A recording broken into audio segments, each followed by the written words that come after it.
সহিহ মুসলিমের 880 নম্বর হাদিসের বর্ণনা। বলা রাসূলুল্লাহ সাল্লাল্লাহু আলাইহি ওয়াসাল্লাম, রাসূলুল্লাহ সাল্লাল্লাহু আলাইহি ওয়াসাল্লাম বলেন, নাহনুল আখিরুনা, আমি এবং আমার উম্মতেরা আসছি হলো সবার পরে। কিয়ামতের দিন থাকবো হলো সবার আগে, থাকবো সবার আগে। রাসূলুল্লাহ সাল্লাল্লাহু আলাইহি ওয়াসাল্লাম বলেন, ওয়া নাহনু আউয়ালু মা ইয়াদখুলুল জান্নাহ, আমি রাসূল এবং আমার উম্মতেরা জান্নাতে আগে প্রবেশ করবে। নামে উম্মত হলে হবে না, খালি উম্মত হতে হবে। নবীর উম্মত দাঁড়িয়ে গেলে কিন্তু নবীর আদর্শ ভালো লাগে না, নবীর সুন্নাত ভালো লাগে না, তাহলে কিন্তু জান্নাতে আগে প্রবেশ করা যাবে। আল্লাহ আমাদেরকে নবীর খাঁটি উম্মত হওয়ার তৌফিক দান করুন। নবীর উম্মত যে জান্নাতে প্রবেশ করবে, একটা দল জান্নাতে প্রবেশ করবে আগে, তো এই দলের চেহারা কেমন হবে? হাদিসের মধ্যে আছে, সহিহ বুখারী 3327 নম্বর হাদিসের বর্ণনা। قال رسول الله صلى الله عليه وسلم, রাসূলুল্লাহ সাল্লাল্লাহু আলাইহি ওয়াসাল্লাম বলেন, ইন্না আওয়ালা সুন্নাতিন ইয়াদখুলুনাল জান্নাতা আলা সুরাতিল কমারি লাইলাতুল কদরি।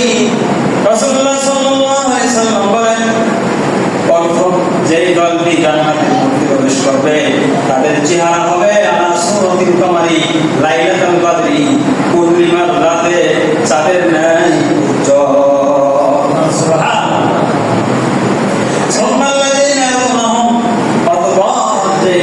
জান্নাতের মধ্যে প্রবেশ করবে তাদের চেহারা হবে আলা শাদি কাওকাবিন দুররিন মিনাস সামাই ইদাতান, আকাশের সর্বাধিক দীপ্তিমান উজ্জ্বল তারকারাজির ন্যায়। অথবা দ্বিতীয় দলে যারা জান্নাতে প্রবেশ করবে তাদের চেহারা হবে আকাশে যে একবারে উজ্জ্বল দীপ্তিমান উজ্জ্বল তারকা আছে, ওই তারকারাজির ন্যায় তাদের চেহারা। সুবহানাল্লাহ। রাসূলুল্লাহ সাল্লাল্লাহু আলাইহি ওয়াসাল্লাম বলেন, যারা জান্নাতের মধ্যে প্রবেশ করবে লা ইয়ামুনুনা, তাদের পেশাব হবে না। কি হবে না? পেশাব হবে না, পেশাবের কোনো প্রয়োজন হবে না।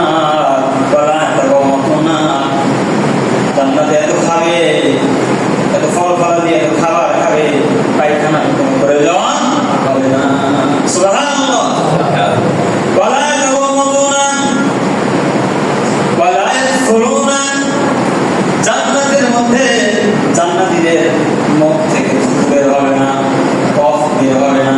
ওয়ালা ইয়াতাফিতুনা, জান্নাতীদের নাক থেকে শ্লেষ্মা, নাকের ময়লা বের হবে না। সুবহানাল্লাহ। কি বলে তাদের ঠান্ডা কাশি আছে, হ্যাঁ, তাদের ঠান্ডা কাশি আছে দুনিয়াতে, তাদের কি অবস্থা? কফ কি বলে বের হয় কি হয় না? নাক দিয়ে ময়লা বের হয় কি হয় না? কেমন লাগে কি লাগে না বলেন? জান্নাতীরা পেশাব পায়খানা হবে না, মুখ দিয়ে থুতু বের হবে না, নাক দিয়ে কোনো ময়লা বের হবে। সুবহানাল্লাহ।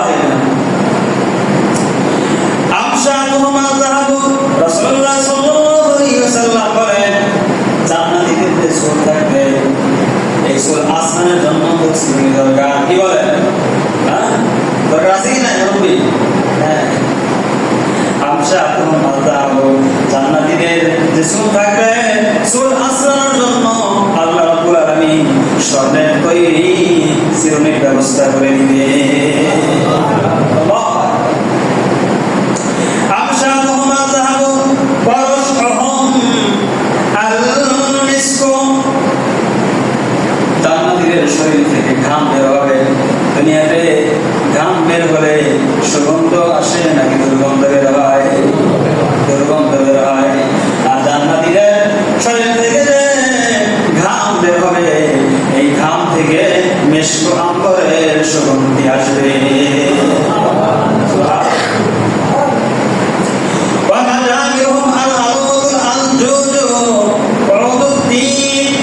জান্নাতীদেরকে ধনী দেওয়া হবে, যেমন আগরবাতি,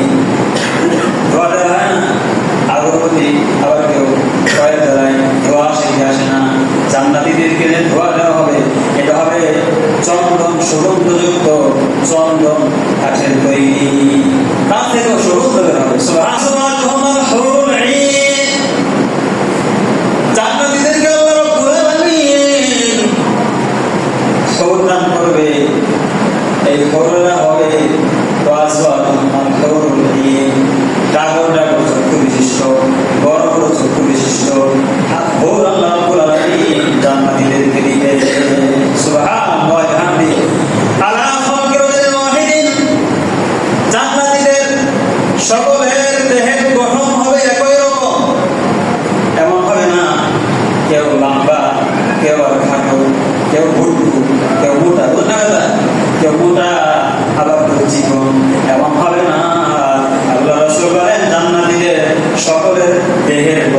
যারাই জান্নাতে প্রবেশ করবে